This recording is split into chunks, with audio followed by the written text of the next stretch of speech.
दंडवत हो.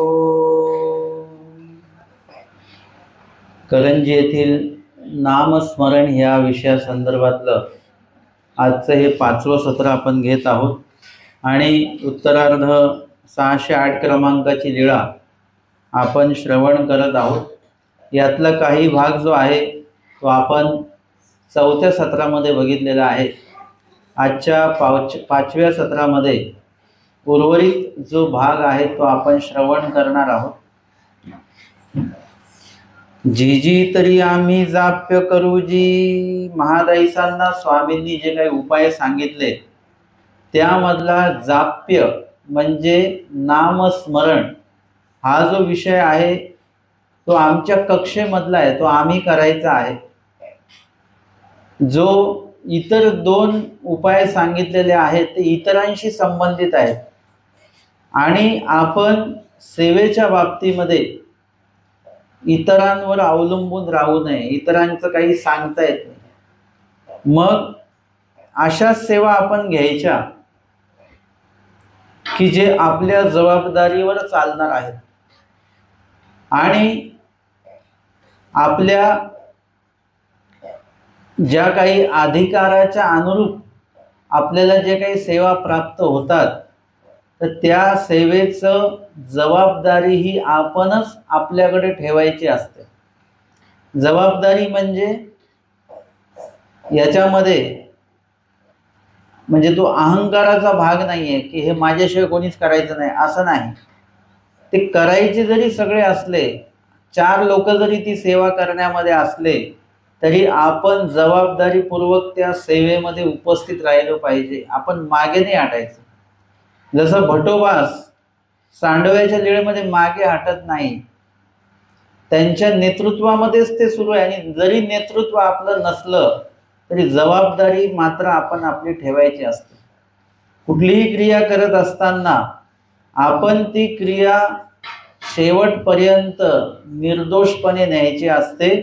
यदा कदाचित बाकीचे लोक त्याच्यातनं एक एक जण कमी होऊ शकतो बरं का, परंतु आपण मात्र कुठल्याही अर्थाने कमी व्हायचं नाही, तिकडून आपण वजा व्हायचं नाही. उलट त्या क्रियेमध्ये आपण अधिक जेवढे लोक कमी होतील सेवेतले तेवढी आपली जबाबदारी वाढत राहते आणि ती जबाबदारीपूर्वक ते कार्य आपल्याला करायचं आहे. परमेश्वराच्या प्रत्येक आज्ञेची जबाबदारी आपण घ्यायची आहे. आपण ती जबाबदारी दुसऱ्यांना देतो. स्मरण केलं पाहिजे. आपण लगेच म्हणतो हे पोथीला आलेले लोक स्मरणच करत नाही. कोणाकडे दिली जबाबदारी? दुसऱ्यांकडे दिली. आपण ती जबाबदारी आपण घेतली पाहिजे की दुसरे करो ना करो आपल्याला ते स्मरण करायचं आहे. सेवादास्य असेल, ज्ञान श्रवण असेल, आपण ही जबाबदारी दुसऱ्यांकडे देत असतो. अलीकडे एक सोपं हे झालेलं आहे की कुठलंही वचन म्हटलं की हा आजकालचे साधू लोक आचरणच करत नाही असं एक सहजपणे बोललं जातं. माझं म्हणणं आहे की कुठल्याही वचनाची जबाबदारी दुसऱ्यांना देऊच नका. ती आपल्याकडे घ्या की आपण त्याचं आचरण करतो की नाही करतो यावर चिंतन आपलं झालं पाहिजे. बाकीचे लोक करतील किंवा नाही करतील आणि इतरांच्या जीवावर, इतरांच्या भरोशावर आपल्याला कुठलंच कार्य आयुष्यामधलं, व्यवहारामधलं घ्यायचं नाही. 4 लोक सोबत घ्यायचे आहेत आपल्याला सर्वांना जोडूनच सर्व कार्य करायचंय. भटोबासांनी सांडोबा जेव्हा बांधला ते 4 लोक जे आहेत त्यांना बोलवलेलंच आहे, परंतु त्यांच्या जीवावर ते केलेलं नाही, ते देवाच्या भरोशावर केलेलं आहे. आणि म्हणून भटोबास त्यांना आधीच म्हणतात करते करविते ते काही आपण आहोत का?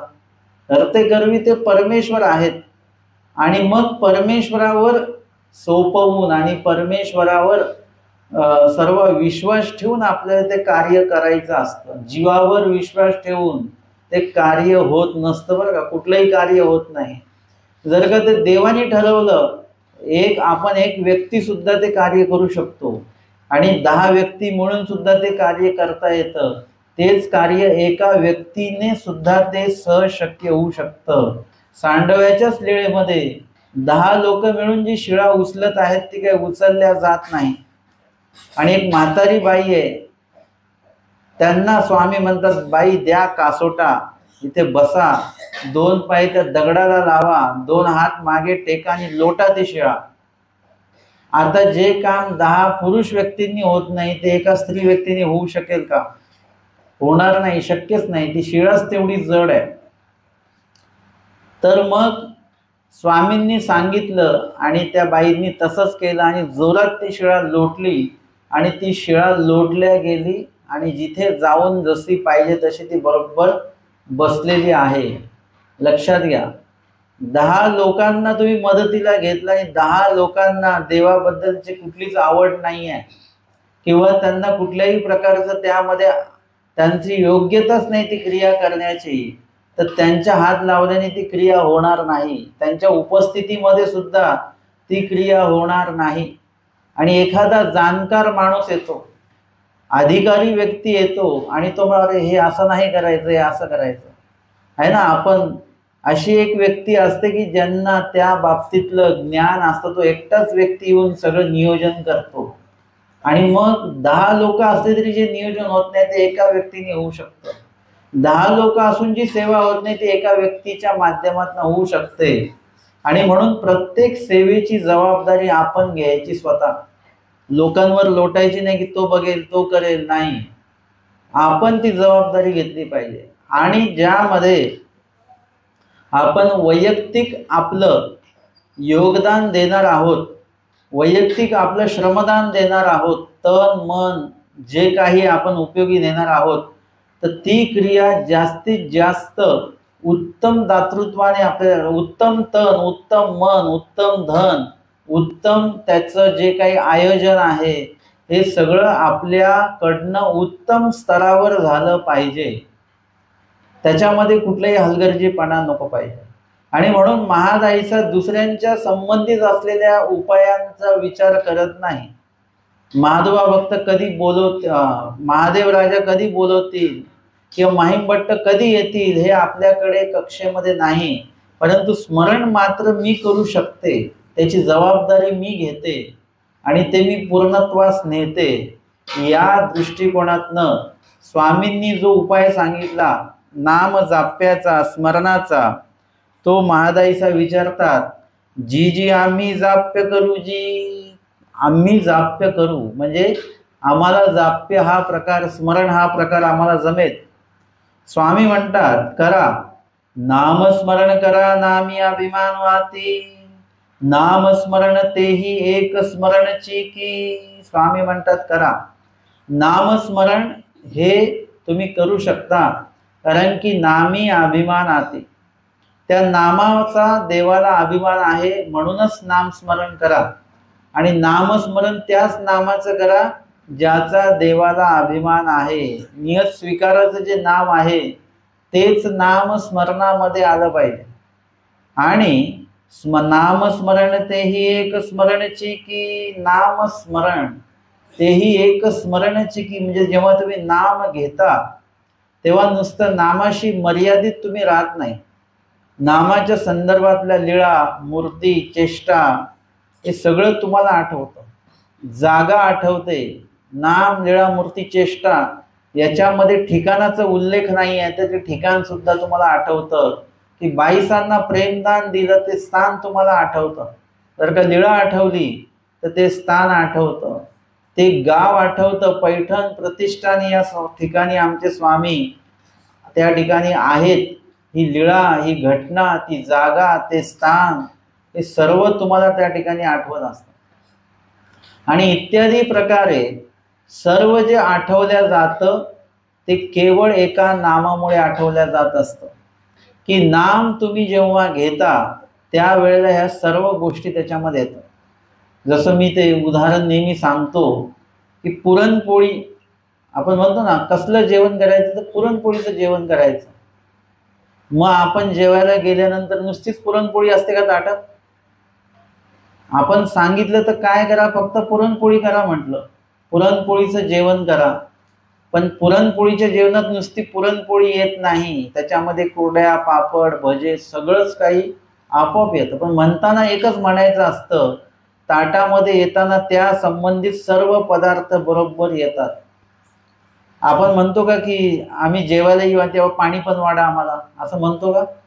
नाही, पाणी आपोआपच तिथे येऊन वाढल्याच जातं, ते मीठ वाढल्याच जातं.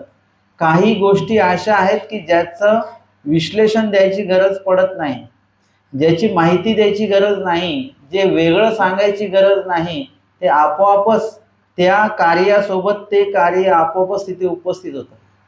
प्रायश्चित्त करायचं ना, म्हणायचं का मग रडा बरं आता? प्रायश्चित्त म्हटलं म्हणजे त्याच्यात दुःख पण आलं आणि अश्रू पण आले. आम्हाला वेगळं सांगावं लागतं बरं का.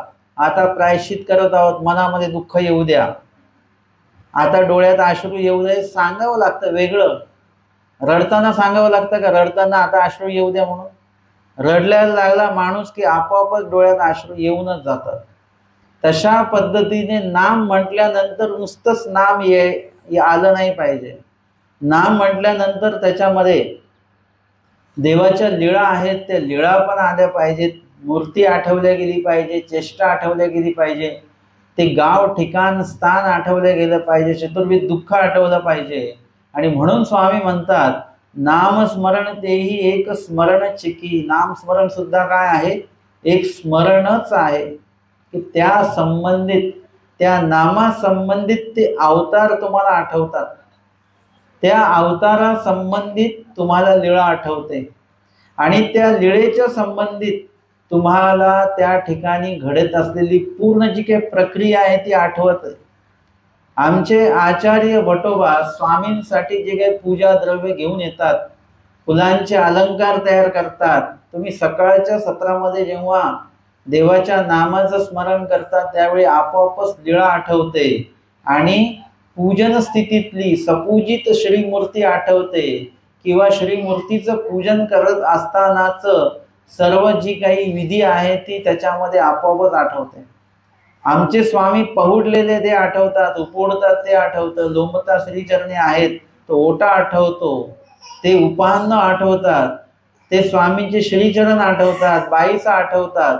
आणि अशा पद्धतीने एका नामाशी संबंधित जी लीळा आहे आणि लीळेशी संबंधित जी काही क्रिया आहे हे सगळं ते आपल्याला त्याच्यामध्ये आठवतं. आणि म्हणून नामस्मरणामध्ये हे सगळं आलं पाहिजे बरं का. सगळा जो भाग आहे त्या सगळ्या स्मरणाचं जे पूर्णत्व आहे ते पूर्णत्व त्याच्यामध्ये समाविष्ट आहे. आणि म्हणून इथे नामस्मरण नुसतंच जर का नाम घेत असाल तर ते नाम जपामध्ये जाईल. परंतु नामस्मरण करत असताना आता महादाईचं जरी म्हटले आम्ही नाम जाप्य करतो, परंतु महादाईचं सन्निधानातले आहेत, स्वामींच्या प्रत्येक लीळा त्या बघतात, प्रत्येक लीळा त्या आठवतात. त्यातली कुठली लीळा महादाईचा जास्त आठवतात?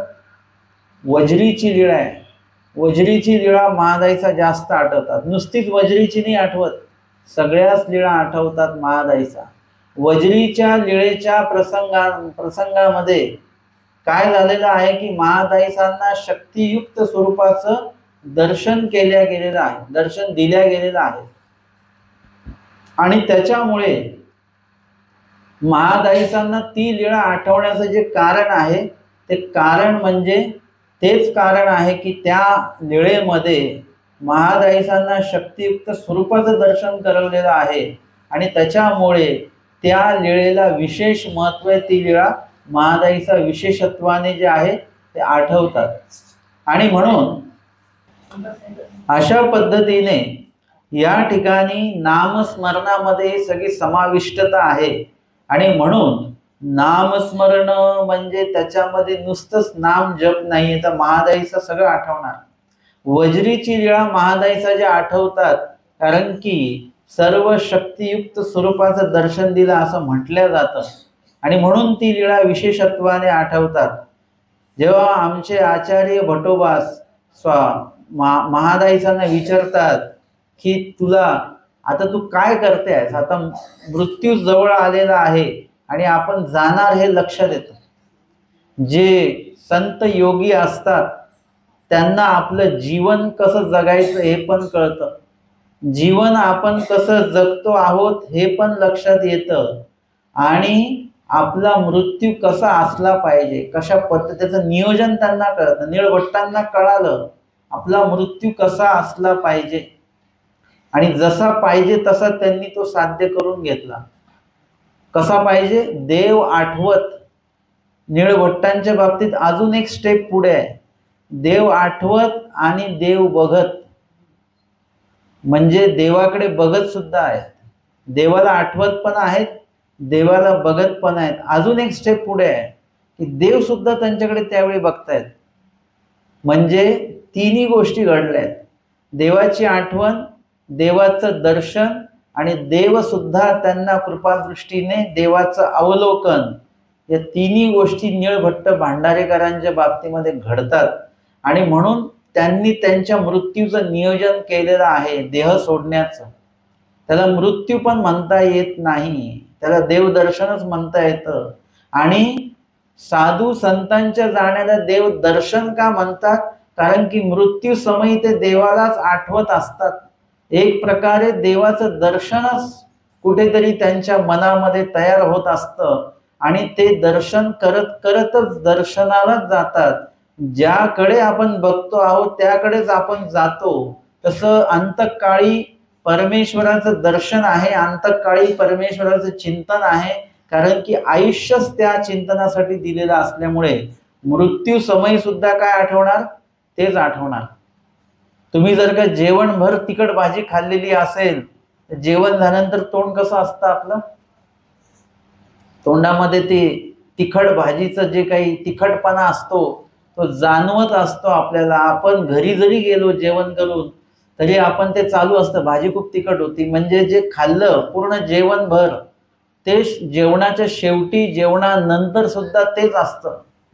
तसं जे जीवनभर आठवलं, जीवन आणि जेवण याच्यामध्ये भरपूर साम्य आहे.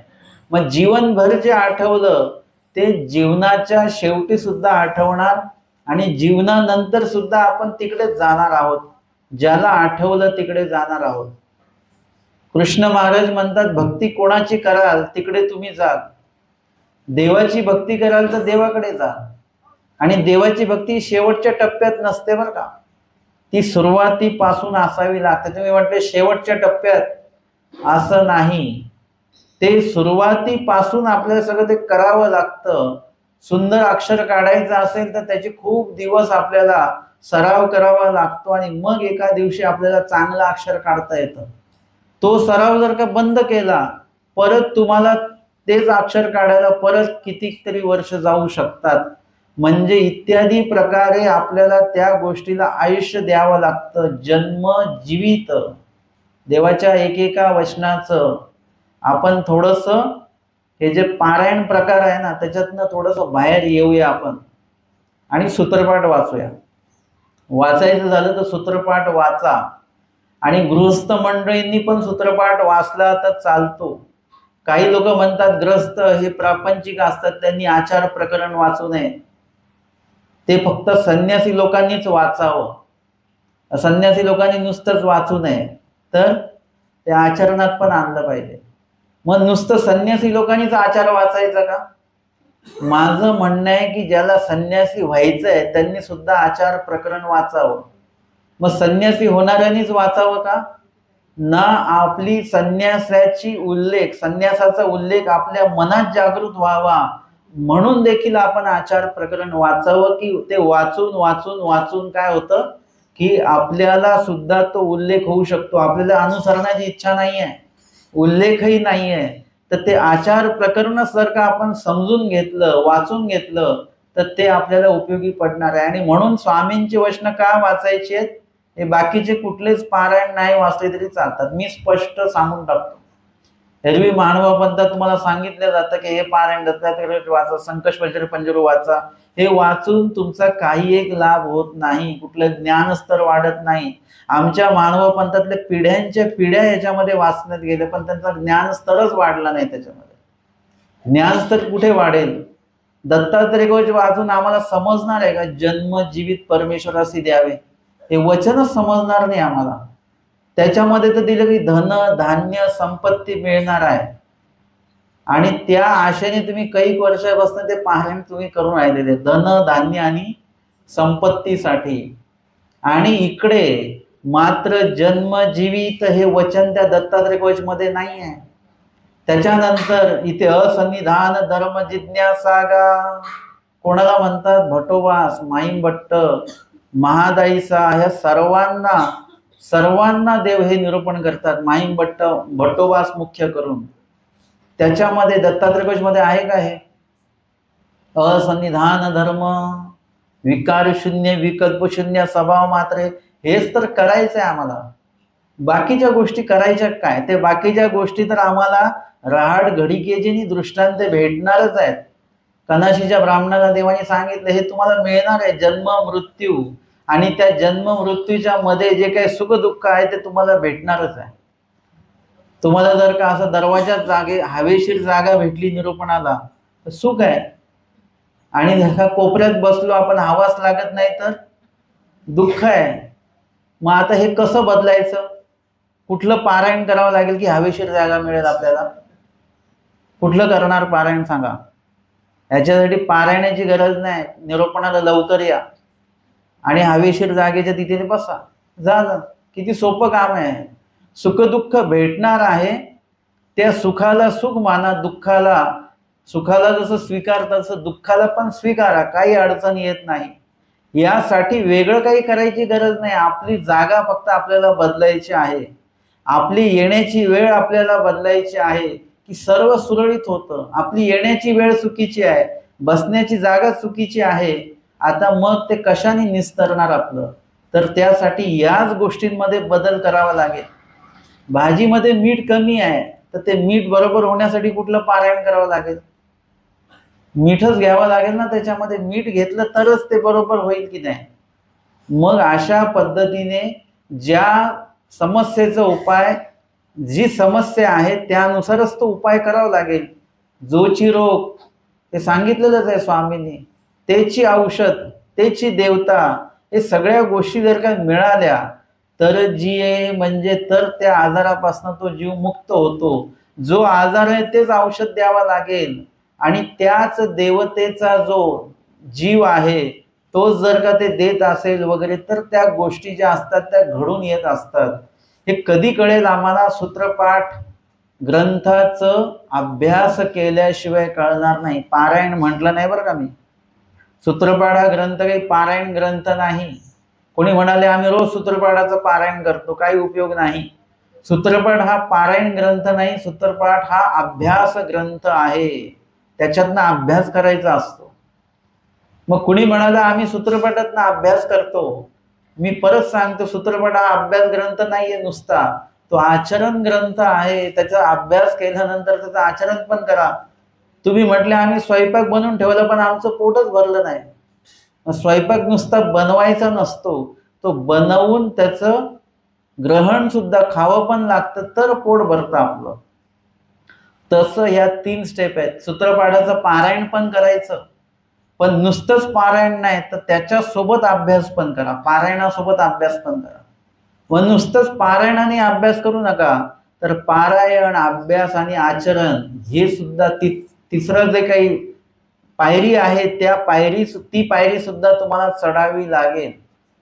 जर का ही पायरी तुम्ही चढलात ना, सूत्रपाठ पारायणाची पायरी चढलात, दुसरी पायरी सूत्रपाठ अभ्यासाची पायरी चढलात, तिसरी पायरी जर का तुम्ही सूत्रपाठ आचरणाची पायरी चढलात तर तुम्हाला कधीच कोर्ट आणि कचेरीची पायरी चढावी लागणार नाही, आणि तुम्ही स्वतःच चढणार नाही. तुमच्यामध्ये एवढा आमूलाग्र बदल होईल की तुम्ही कुठल्याही भांडणाची पायरी जी आहे त्या पायरीच्या स्तराला तुम्ही जाणार, तुम्ही भांडू शकत नाही. तुमच्यातलं भांडण नावाचं जे काही पार्ट असेल आपल्या शरीरामध्ये तो निघून जातो, आपण भांडूच शकत नाही. म्हणजे इत्यादी प्रकारे आमच्या स्वामींच्या समोर चोर येतात, वाकीची लीळा आहे, किंवा बोणेबाईंसोबत आमचे स्वामी येतात होते. बोणेबाई घाबरल्या, भक्तजन घाबरले. म्हणलं काही घाबरू नका. स्वामींनी त्यांचं स्वागत केलं, या महात्म्य म्हटलं. म्हणजे स्वामी त्यांच्याशी भांडले नाहीत, कुठेच भांडले नाहीत. आणि या ठिकाणी परमेश्वराचा जो साधक आहे तो सुद्धा जर का या सूत्रपाठाच्या आचरणामध्ये असेल, साधक म्हणजे कोण, फक्त साधू नाही, साधक म्हणजे तुम्ही लोक सुद्धा जे उपदेशी आहेत, नामधारक आहेत, उपदेशी आहेत आणि वासनिक आहेत. आपल्या पण 3 स्टेप आहेत. नामधारक मस्त नुसताच उपदेश घेतलेला आहे, बाकी काहीच नाही. आम्ही रोज देवदेव करतो म्हणजे नेमकं काय करता, फक्त विशेष कपाळाला लावतो आपण, हे नामधारक झालं. नामाचं नुसतं धारण केलं. उपदेश म्हणजे काय की नामाचं स्मरण करतोय आम्ही, पण पुढे अभ्यास काहीच नाही. महानुभाव तत्वज्ञानाचाच अभ्यास नाही आपल्याला. आपण महानुभाव पंथात आहोत, पण महानुभाव पंथाचे कुठले ग्रंथ तुम्ही वाचलेले आहेत, कुठल्या ग्रंथांवरचं तुम्ही अर्थ वाचलेला आहे, कुठल्या ग्रंथांवरचं ज्ञान श्रवण तुम्ही केलेलं आहे, हे सगळं आपण आपलं तपासलं पाहिजे. घरामध्ये तुम्ही कसं भांडे, सगळेच भांडे पाहिजे, छोटे पण पातेलं नाहीये, मोठं पातेलं एक पाहिजे, हे पाहिजे ते पाहिजे, सगळ्याच म्हणजे किचन मधल्या सगळ्या गोष्टींची पूर्तता तुम्ही करतात. राई, जिरं, मीठ सगळंच.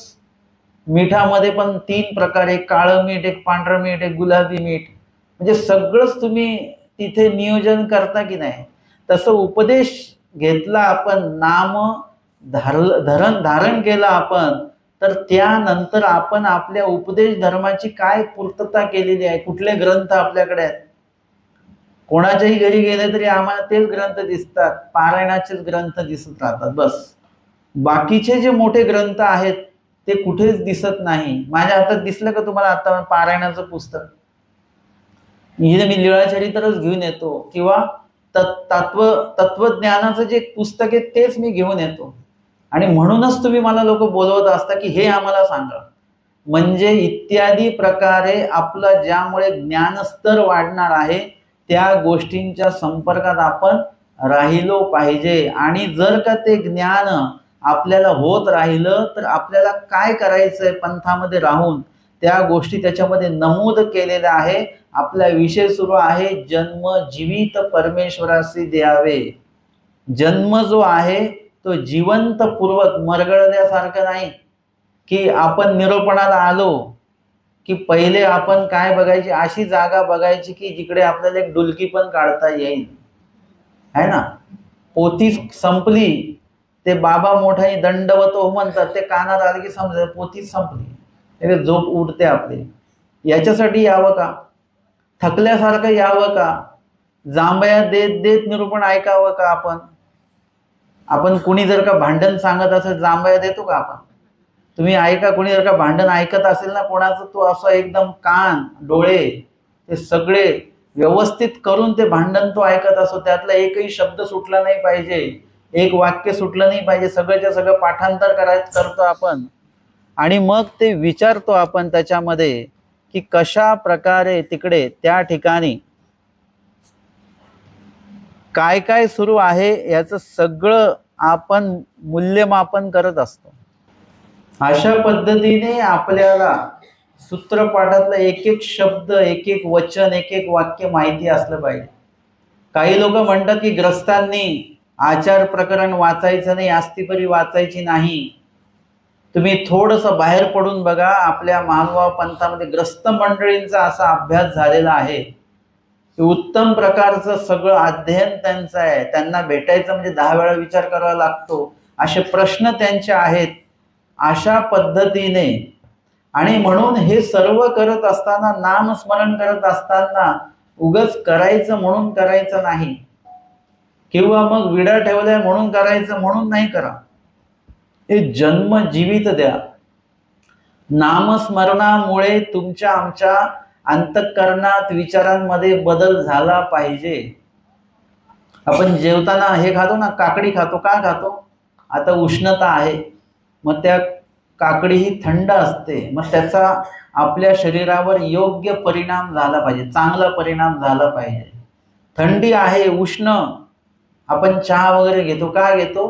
की थंडीचा वाईट असर आपल्यावर झाला नाही. म्हणजे जेही खानपान आपलं जे आहे ते ऋतूनुसार आहे, काळानुसार आहे, सकाळ दुपार संध्याकाळानुसार आहे, की त्यावेळी ते पदार्थ खाल्ले की ते आपल्या शरीराला लाभदायक ठरतात. नामस्मरण यासाठी करा की जे तुमच्या जीव स्वरूपासाठी लाभदायक जे आहे ते ठरलं पाहिजे. आणि त्या दृष्टीने तुमच्यामध्ये वैयक्तिक तुमच्यामध्ये बदल झाला पाहिजे की नामस्मरण आम्ही करत नव्हतो तेव्हा आम्ही कसे होतो, चिडचिडे होतो, तामस होतो. आता नामस्मरण करायला लागलो तर रागावर नियंत्रण आलं बरं का, असं लगेच आपल्याला जाणवलं पाहिजे. एक दिवस जर का नाम स्मरण नाही केलं तर मळीनत्व आल्यासारखं वाटतं, असं जाणवलं पाहिजे. नामस्मरणाने आपल्यामध्ये शुद्धत्व आलं तर पाहिजेत आणि ते आपल्याला जाणवलं देखील पाहिजे. इतक्या समजदारीपूर्वक आपल्याला ते नामस्मरण करायचं आहे, इतक्या जाणीवपूर्वक आपल्याला ते नामस्मरण करायचं. नुसतंच गाठी गोल गोल गोल गोल फिरवायची नाही. ते असं आहे की ज्यांची गाठी जास्त काळी असते म्हणजे हे खूप स्मरणनिष्ठ आहेत बरं का. ते स्मरणनिष्ठ असतीलच असं काही नाही, ते फक्त गाठी गोल गोल गोल गोल फिरवत असतील. काही लोकांना वाटलं लवकर गाठी काळी व्हावी म्हणून ते तेल बिल लावतात त्याला चांगलं. म्हणजे गाठी जेवढी काळी तेवढं स्मरण नाही. गाठी जेवढी काळी होईल तेवढं स्मरण नाही, तर जेवढं जीव स्वरूप उजळेल ते स्मरण आहे. जीव स्मरणाने गाठीने काळी झाली पाहिजे, स्मरणाने जीव स्वरूप उजळलं पाहिजे तर ते स्मरण झालं. आपण गाठीवर ते प्रमाण बघायचं नाही, आपल्या मनावर ते प्रमाण बघितलं पाहिजे.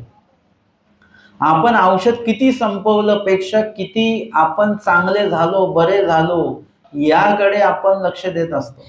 तशा पद्धतीने आमचे स्वामी सांगतात की नामस्मरण तेही एक स्मरणची की. नामस्मरण सुद्धा स्मरण. स्मरण म्हणजे काय? आठवण. आठवण कुणाची? देवाची. मग नामस्मरण ही सुद्धा देवाची आठवणच आहे. लीळा स्मरण हे सुद्धा देवाची आठवण आहे. मूर्ती स्मरण ही सुद्धा देवाची आठवणच आहे. चेष्टा स्मरण ही सुद्धा देवाची आठवणच आहे. एखाद्या स्थानावरून तुम्ही तिथली लीळा ही सुद्धा एक प्रकारचं स्मरणच आहे. एखाद्या पदार्थावरून एखादी लीळा आठवणं हे सुद्धा एक स्मरणच आहे. आपण जर का एखादा पदार्थ बघितला की आपल्याला ते कधी खावं असं होतं, कधी जय होतो कधी खातो. परंतु जो जाणकार व्यक्ती, अभ्यासू व्यक्ती आहे, त्याला तो पदार्थ बघितल्यानंतर त्याला एखादी लगेच लीळा आठवून जाते. त्यांनी ससा बघितला तर काय आठवेल? कुठली जाळीची देवाची कुठली लीळा आठवेल? साल बर्डीची लीळा आठवणार है ना. असं समोर ससा दिसला कुठली लीळा आठवेल? आणि वाघ दिसला तर कुठली लीळा आठवेल? वाघ दिसल्यावर लीळा आठवेल का? आता साप दिसल्यावर लीळा आठवतील का तुम्हाला? तो साप त्याच्यासाठीच फिरून राहिलेला आहे की कुठली तरी माझ्या संदर्भात कुठली लीळा असेलच, ती लीळा आपल्याला आठवली. समोर साप असेल देवाचं नावही आठवत नाही, आपल्याला काहीच आठवत नाही. आपल्याला आठवलं गेलं पाहिजे. जो पदार्थ समोर आला, जो प्राणी जो लीळे चरित्रामध्ये सांगितलेला असेल, तो प्राणी समोर आला वगैरे, तर त्या लीळेशी आपण जोडले गेलो पाहिजे. इत्यादी प्रकारे हे अवघे स्मरणची की म्हणजे नामस्मरण जसं स्मरण आहे तसं लीळा आणि स्वामींच्या संबंधित ज्या काही गोष्टी आहेत त्या आपल्या समोर आल्यानंतर आपल्याला देव आठवणं हे एक प्रकारचं स्मरणच आहे. आणि अशा स्मरणाला अष्टोप्रहर स्मरण म्हणतात. तुम्ही 24 तास नुसतं नाम नाही घेऊ शकत देवाचं. 24 तासामध्ये कितीतरी घटना असतील की ज्या ईश्वराशी आपल्याला जोडण्याला कारणीभूत ठरतात आणि आपण सुद्धा मग त्याच गोष्टींच्या संपर्कात राहतो. आपल्या पुस्तकाच्या याच्यामध्ये मग दुसरं कुठली कादंबरी नसणार आहे, पेपर नसणार आहे. आपल्या वाचण्यामध्ये सूत्रपाठच, लीळाचरित्र, स्मृतिस्थळच, मार्गरूढी, वृद्धाचारच, महानुभाव तत्वज्ञान, महानुभावांचा आचार धर्म, महानुभावांचा इतिहास हेच पुस्तकं असणार आहे. ऐकली का आपण ही नावं कधी? ही सगळी महानुभाव पंथांची धर्मग्रंथ आहेत बरं का. हे वाचल्याने महानुभाव पंथ म्हणजे नेमकं काय आहे हे आपल्याला समजतं. नुसतंच पारायण वाचल्याने काहीही समजत नाही. आणि म्हणून हे इत्यादी सर्व महादायीसांनी स्मरण करायचं आणि मग देव थांबणार आहेत. मग आता नुसतं स्मरण केल्याने होईल का? ते स्मरण म्हणजे काय मार्गशीर्ष महिन्यासारखं थोडीच आहे की विडा ठेवला आणि 1 लाख स्मरण करायचं आहे. तसं नाही, हे जाणीवपूर्वक स्मरण करायचं. चतुर्विध दुःखेसी चतुर्विध स्मरण ते करायचं आहे. आणि म्हणून ती अट देवाने सांगितलेली आहे. नाही तर महादाईसारखी व्यक्ती तर सहज एकटी स्मरण सगळं करू शकते. 1,00,000 स्मरण सांगितलं देवाने. 1,00,000 तर कोणी करू शकतं स्मरण, थोडा त्रास होतो त्याचा. पण 1,00,000 स्मरण केल्याने देव जर का थांबणार होते, कमीत कमी 10,00,000 स्मरण केल्याने देव आले पाहिजे परत इथे. परंतु ते स्मरण नुसतं मोजण्याचं स्मरण नाहीये, ते चतुर्विध दुःखेसी चतुर्विध केलेलं ते जर का स्मरण असेल तर ते स्मरण आहे. तर देव थांबणार आहेत, तर देव गेलेले उत्तर दिशेला परत आपल्याकडे येणार आहेत, तर हे सगळं साध्य होतं. आणि म्हणून स्वामी पुढे दृष्टांत सांगतात. लेकुरवाळी मातेचा दृष्टांत निरूपिला. लेकुरवाळी माता म्हणजे तिला 2, 4, 5 मुलं आहेत. लेकुरवाळी आहे म्हणजे तिचा पूर्ण जो दिवस आहे त्या मुलांना खाऊ पिऊ घालण्यामध्ये, त्यांचं व्यवस्थापन करण्यामध्येच ते हिचा वेळ जातो. आणि स्वामी सांगतात, कवणी एकी लेकुरवाळी माता असे, कुणी एकी लेकुरवाळी माता आहे.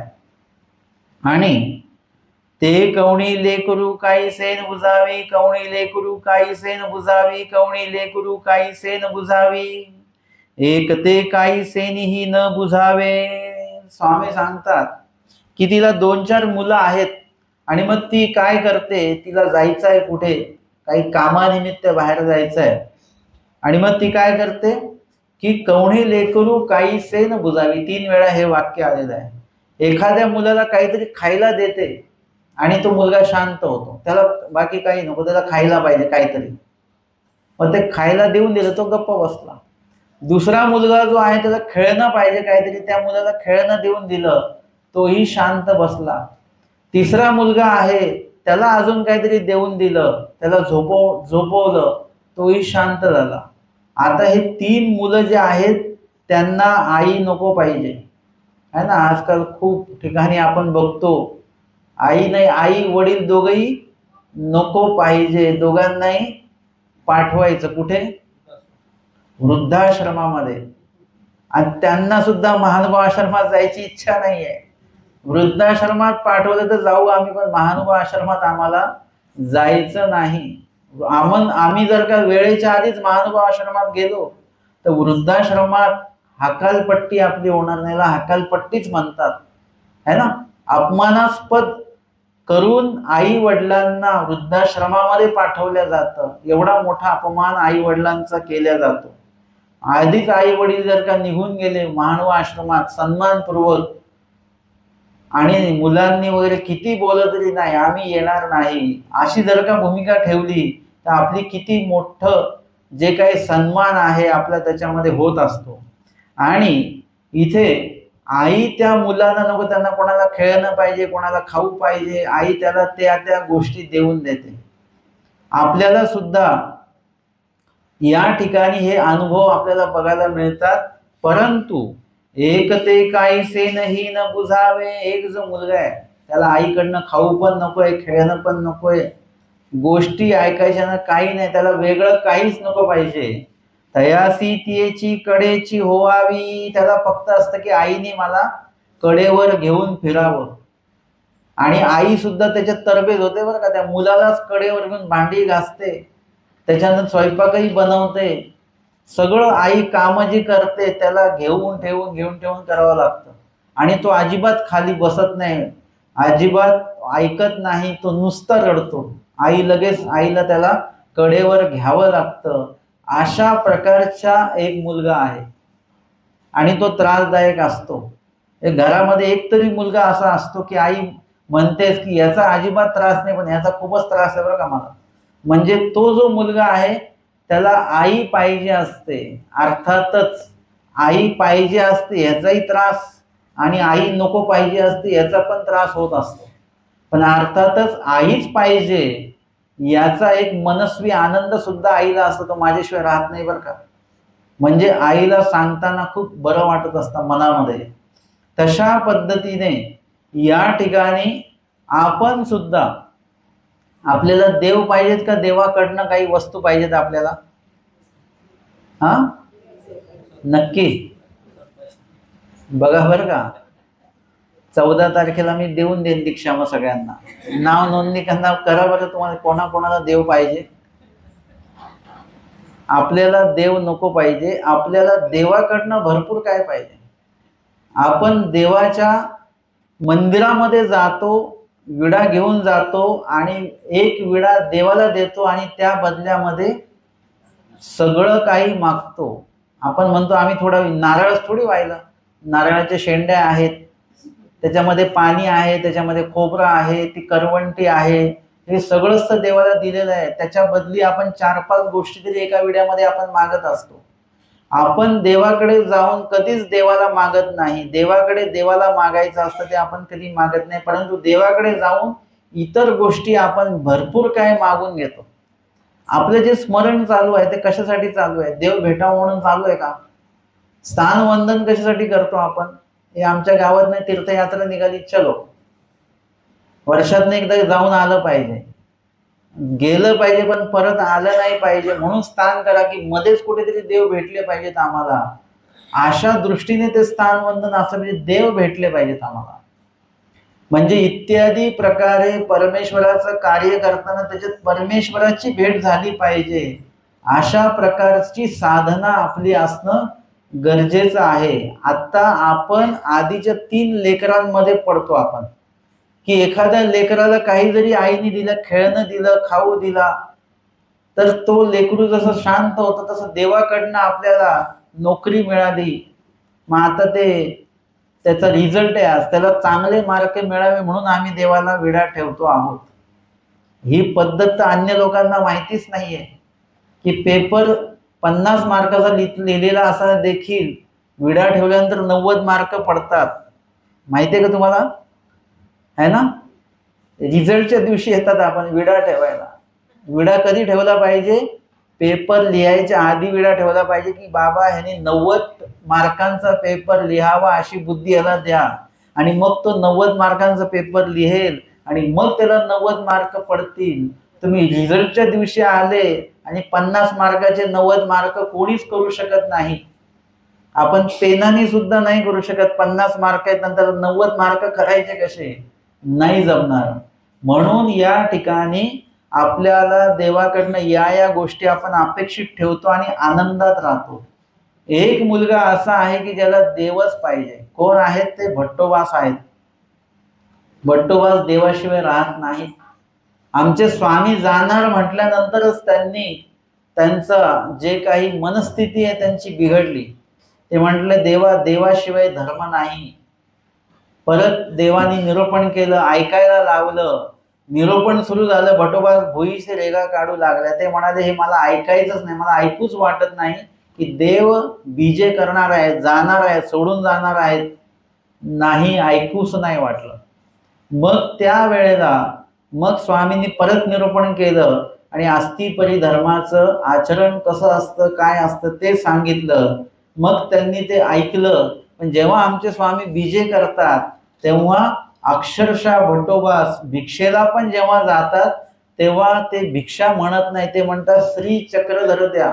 त्यांना वाटतं की कुठल्या तरी घरी स्वामी बसलेले असतील आणि ते स्वामी आपल्याला दिसतील, भेटतील, कोणतरी स्वामींना बाहेर पाठवेल म्हणून ते प्रत्येक घरी भिक्षा न मागता श्री चक्रधर द्या असं म्हणतात. देवाशिवाय ते जगू शकत नाहीत. शेवटच्या मृत्यू अवस्थेला, देह सोडण्याच्या अवस्थेला ते प्राप्त झालेले आहेत. अशा प्रकारची स्थिती भट्टोबासांची झालेली आहे. म्हणजे देवाशिवाय भक्त जो आहे तो जगू शकत नाही, राहू शकत नाही. तिथे सांगितलंय की भक्त वियोगी नुरे.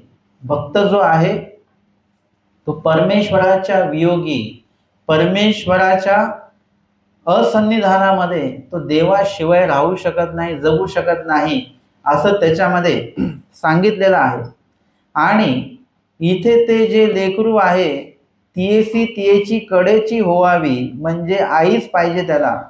ते म्हणियाचे नीलाहे झडती नगे. ती पटापट मुलांना काय काय देऊन शांत करते आणि पटकन याची नजर चुकवून, जो मुलगा मागे लागतो ना घरामध्ये, तर तो त्या मुलाची नजर चुकवून काय केलं जातं की ती आई पटकन बाहेर पडते. म्हणियाचेनी लाहे म्हणियाचेनी म्हणजे तिला काहीतरी काम सांगून आलेलं आहे की आमच्याकडे धान्य निसायचं आहे बरं का, या तुम्ही.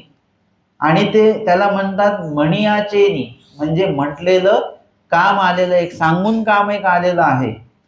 म्हणियाचेनी लाहे, लाहे म्हणजे गडबडीमध्ये, झडती निघे म्हणजे एकदम लवकर लवकर ती निघते घराच्या बाहेर. ते देखे, आणि एकदम तो मुलाचं लक्ष आईकडेच असतं.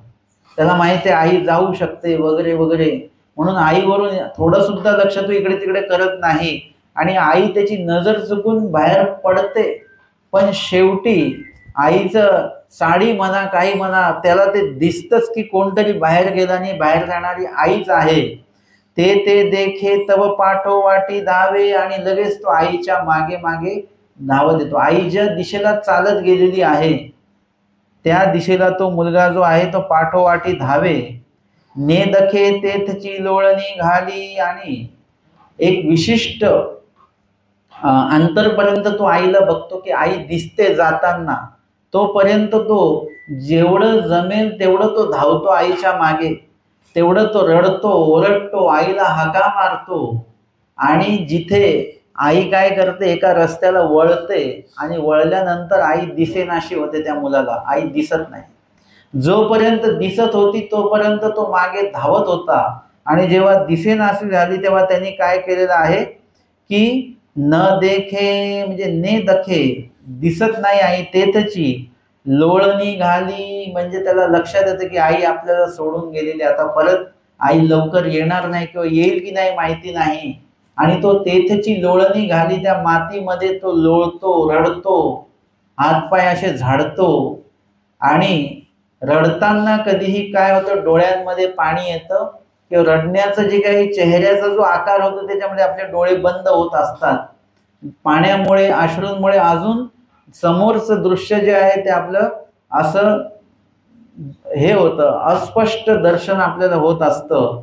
आणि मग सेजिया सायलिया असती तिया तया ते बुझाऊ रिगती. आई असं घर टाकून उघड्यावर वाऱ्यावर ठेवून गेलेली नाही मुलाला. आईनी आसपासच्या ज्या तिच्या मैत्रिणी आहेत, शेजारणी आहेत, त्यांना सांगून ठेवलेलं आहे की मी येते बरं का, तुम्ही लक्ष ठेवा. असं ती आई त्या मुलांचं व्यवस्थापन करून गेलेली आहे. आणि मग याचं रडणं वगैरे ऐकून त्या बाया बाहेर येतात. आणि त्या सेजिया सायलिया, सेजिया म्हणजे शेजारणी ज्या असतात त्या, सायलिया म्हणजे त्या आईच्या ज्या मैत्रिणी आहेत त्या येतात. तयाचेनी न बुजावे, तिया तया ते बुजाऊ व्यक्ती त्याला समजवायला जातात. ते तयाचे तोंड पाहे तुलेनी ते तयाचेनी न बुजावे. आता त्याचं डोळे बंद आहेत रडताना, त्या सेजिया सायलिया येतात, त्याला समजवतात, आणि तो डोळे उघडतो. त्याला असं वाटतं की आई आली की काय, ते त्याला उचलून घेतात. आणि तो तयाचे तोंड पाहे की कोण आला, आई आली का. पण तोंड कोणाचा आहे, आईचा चेहरा नाही येतो, चेहरा दुसऱ्यांचाच आहे. आणि येतुलेनी, त्याला लक्षात येते ही आपली आई नाहीये. येतुलेनी ते तयाचेनी न बुसावे, म्हणजे तो त्यांच्याकडनं सुद्धा मग ऐकत नाही. त्याला कड व्हायची आहे, म्हणजे कडेवर जरी घेतलं तरी कोणी घेतलं पाहिजे, आईनीच घेतलं पाहिजे, दुसरं नाही. आजी पण नाही चालणार, मावशी नाही, काकू नाही, कोणच चालणार नाही. आई म्हणजे आईच पाहिजे. दुसरे पर्याय आहेत, दुसरे पर्याय त्याच्यामध्ये चालत नाही. त्या टीकेमध्ये आचार्याच्या सांगितलेलं आहे, पोरजीव काट्याच्या पेट्यावरील विषय व्यवस्था करीत त्या टीकेमध्ये आलेला आहे तो विषय की ईश्वर वियोगाचे दुःख नाही, मा ईश्वराविन कैसे जिये हे न म्हणी, म्हणजे देवाच्या जाण्याचं दुःख नाही, ईश्वराशिवाय कसं जगणं होईल आपल्याला ह्याची अजिबात काळजी नाही. आता जर का लाईट गेली तर आपण मग लाईट शिवाय कसं काय होईल काय माहिती, एवढं ऊन आहे, गरम होत आहे. जेवायला बसलो पाणीच नसेल तर पाण्याशिवाय कसं होईल जेवण, आपल्याला काळजी लागून जाते. पण देवाशिवाय आपल्याला कसं जगायचं याची कुठलीच काळजी आपल्याला नाही. आणि त्याचं शेवटचं हे येतं, मा स्थाना प्रसादा टेके. आपल्याला स्थान मिळालं, प्रसाद मिळाले वंदन करायला, विशेष मिळाले की आपण त्याच्यामध्ये समाधानी झालेलो आहोत. आता आपल्याला विशेष भेटले की त्याच्यात आनंद आहे.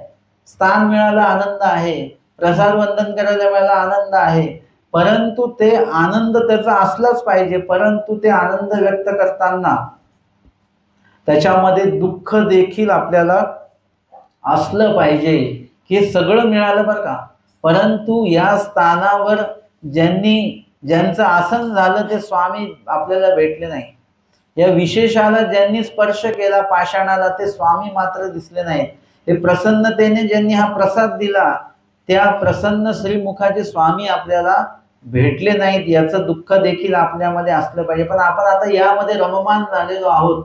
आता देव भेटण्याची कुठल्याही प्रकारची ओढ आपल्यामध्ये नाहीये, कुठले प्रयत्न नाहीयेत, तशा प्रकारचं कुठलं आयोजन आपलं नाहीये की देव भेटलेच पाहिजे, आपल्याला पैसे भेटलेच पाहिजे याचं आयोजन आपल्याला आहे.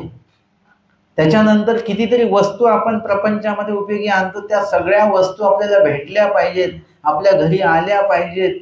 कर्ज बिर्ज काढून त्या वस्तू आपल्या घरी आपण आणतोच, त्याचं नियोजन आहे.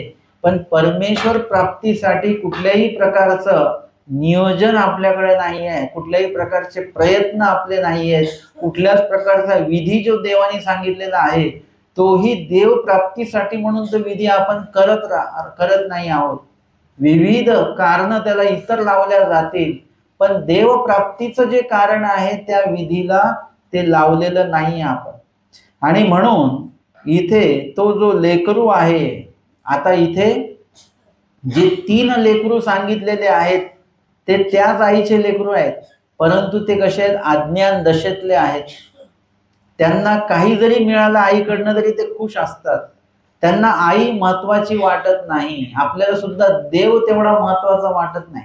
देवाकडनं जे भेटणार आहे ते आपल्याला महत्वाचं वाटतं, पण आपल्याला देव महत्वाचे वाटले पाहिजे. म्हणून आमचे स्वामींनी वचन सांगितलं, चैतन्य पर परमेश्वर. चैतन्य पर म्हणजे चैतन्याच्या पलीकडे नाही बरं का, पर म्हणजे श्रेष्ठ. तुम्हाला हे जर का सगळे श्रेष्ठ वाटत असतील तर हे मायेपर्यंत श्रेष्ठ आहे. परंतु या सर्वांच्याही पेक्षा कोण श्रेष्ठ आहे, परमेश्वर श्रेष्ठ आहे. त्या परमेश्वराचे आपण साधक आहोत, ते परमेश्वर आपले साधनदाता आहेत. हा योगायोग किती जुळून आलेला आहे. आपली सोयरीक जर का कुठे जुळली आणि मग म्हणतो ते या जिल्ह्यातले मोठे व्यापारी आहेत बरं का, आपल्याला किती अभिमान असतो. त्या घरामध्ये सोयरीक जुळली बरं का, त्यांची नोकरी अशी आहे, त्यांचा व्यवसाय तसा आहे. आता आपली सोयरीक कोणाशी जोडल्या गेलेली आहे, चैतन्य पर परमेश्वर. सगळे जीव मायेपर्यंत जाऊ शकतात. यक्षणी ते मायापर्यंत 81 कोटी 1.25 देवतेच्या फळापर्यंत प्रत्येक जीव जाऊ शकतो, त्या त्या देवतेचं साधन आचरण करून. परंतु कुठलाच जीव चैतन्याच्या पर श्रेष्ठ जे परमेश्वर आहेत त्यांच्यापर्यंत जाऊ शकत नाही. जायचं असेल तर त्या परमेश्वराच्या धर्मामध्ये आधी प्रवेश घ्यावा लागतो. तो प्रवेश आपल्याला आधीच प्राप्त झालेला आहे. म्हणजे आपण कितीतरी भाग्यवान आहोत, मोठ्या देवाचे आपण झालेलो आहोत. आणि आता आपल्याला ती संधी आहे, चैतन्य पर परमेश्वराच्या स्वरूपी पावन होण्याची संधी आपल्याला प्राप्त झालेली आहे. परंतु आपल्याला त्याबद्दलचं कुठलंच महत्व आपल्यामध्ये नाही आहे. आणि म्हणून हे सर्व महत्व जे आहे ते कशाने प्राप्त होतं, ते ज्ञानाने प्राप्त होत असतं, ते जाणीवेने ते प्राप्त होत असतं. आणि म्हणून सांगितलेलं आहे की तो जो मुलगा आहे ते तिया तया ते बुजाऊ रिगती, ते तयाचे तोंड पाहे तुने ते तयाचे न बुजावे, मग ते म्हणे हे कवणाचे ही न बुजावे. आता त्याची जी आई आहे ती आई काहीतरी कामानिमित्त गेलेली आहे, काहीतरी काम करायला ती गेलेली आहे, पण तिचं लक्ष कोणाकडे आहे, मुलाकडेच आहे. तसं आमचे स्वामी उत्तर दिशेला गेलेले आहेत. त्या जीवांमध्ये स्वामी आता रममान आहेत, म्हणजे त्यांच्या उद्धारार्थ स्वामी कार्य करतायत.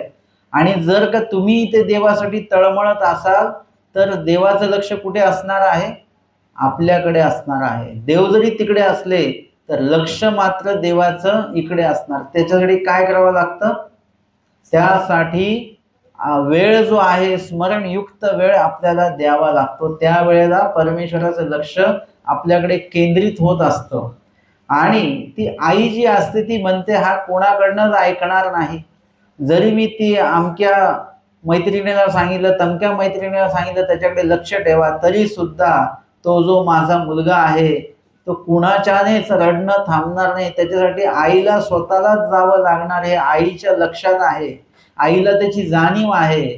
म्हणून आई हे काम काय करते, पटापट मनोनी मनिये सारुनी झडतीये मनिये सारुनी, जे दिलेलं काम आहे तिला ते काम ती पटापट आटोपते आणि लगेच घरी येते.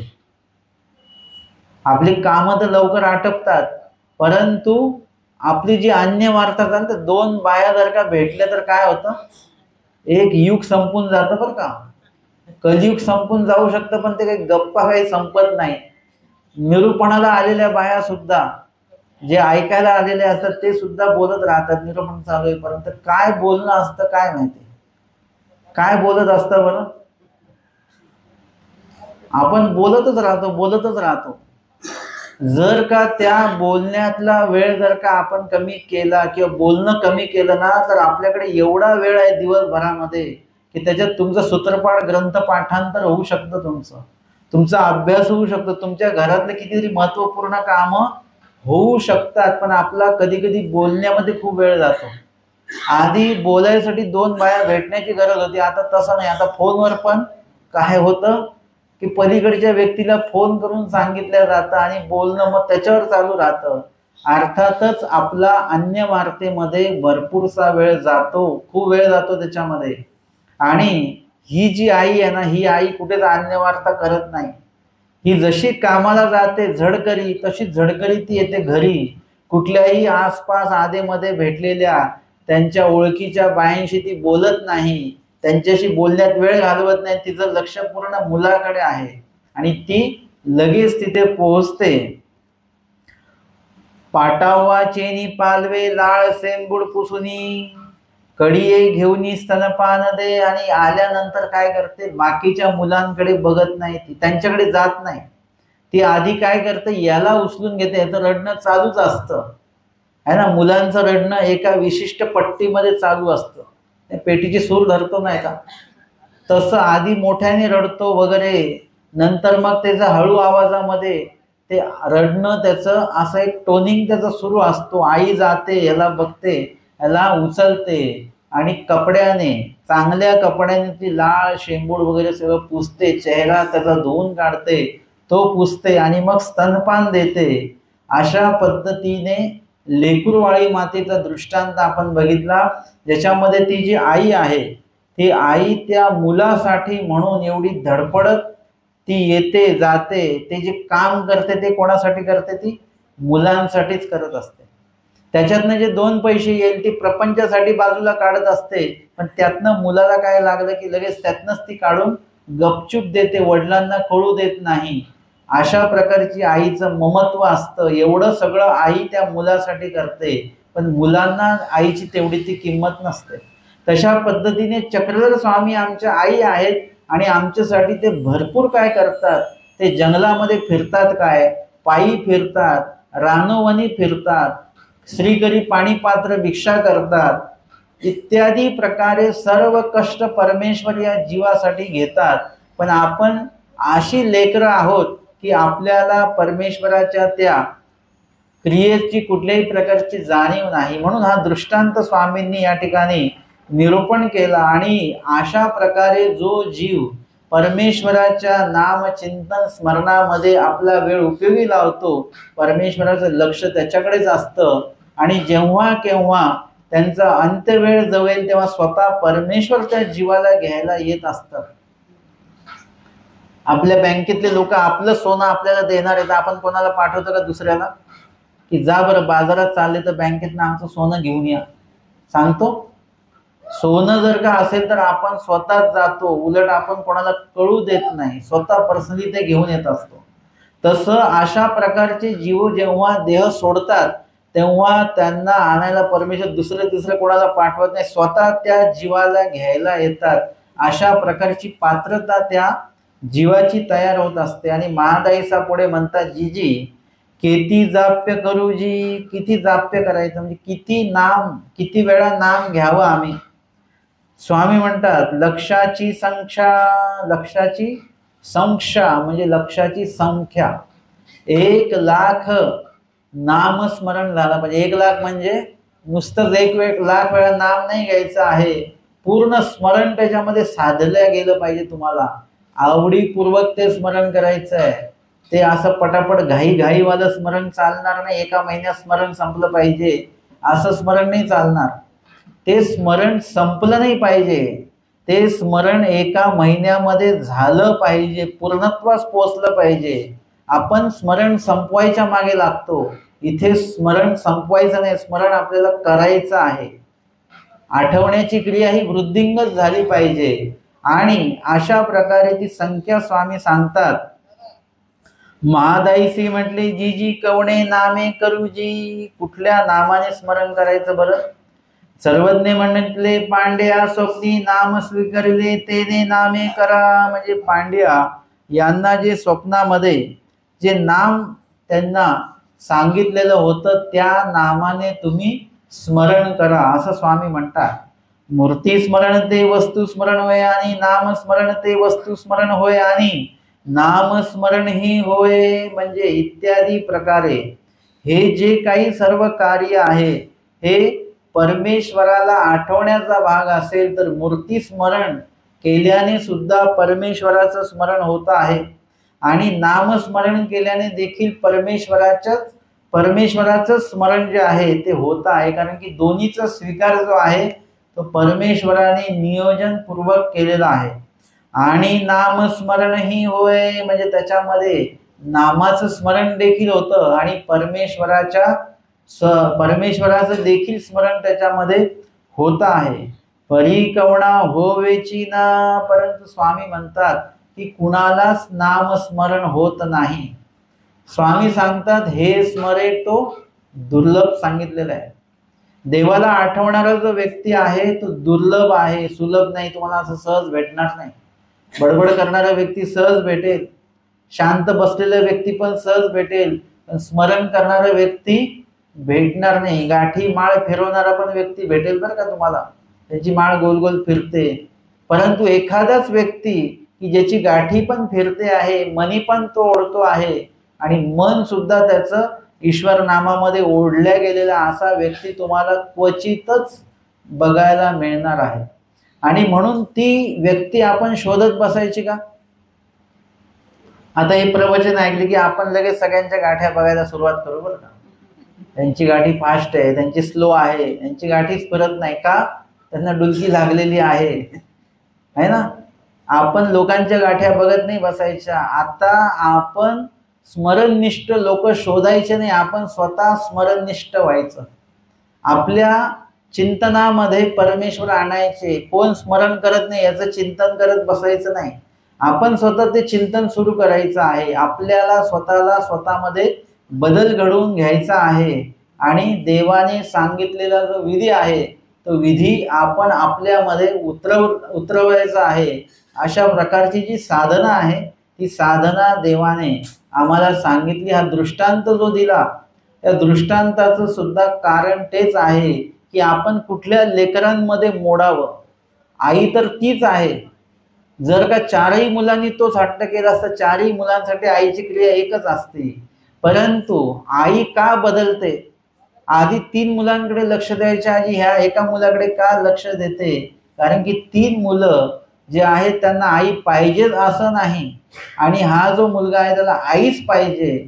म्हणून आपण आपल्या कर्तृत्वाने देवाची भूमिका आपण बदलवत असतो आपल्यापुरती. आपण ज्या भूमिकेमध्ये असू त्याच भूमिकेमध्ये देव येणार आहेत. तुम्ही जेवायच्या भूमिकेमध्ये असं देव वाढायला येणारच आहे. तुम्ही म्हटलं आम्हाला जेवायचंच नाही आहे तर देव वाढायला येऊ शकत नाहीत. तशा पद्धतीने तुम्ही जर का याचक झालात देवाकडे, देवाचंच तुम्हाला मागता आलं तर देव तुम्हाला ज्ञाना प्रेमाचं दातृत्व करायला त्या ठिकाणी येणार. योग्यता अधिकाराचं दातृत्व, कणवेचं दातृत्व तेव्हाच करणार जेव्हा तुम्ही देवाकडे देवाच्या साठी म्हणून याचक होणार आहात.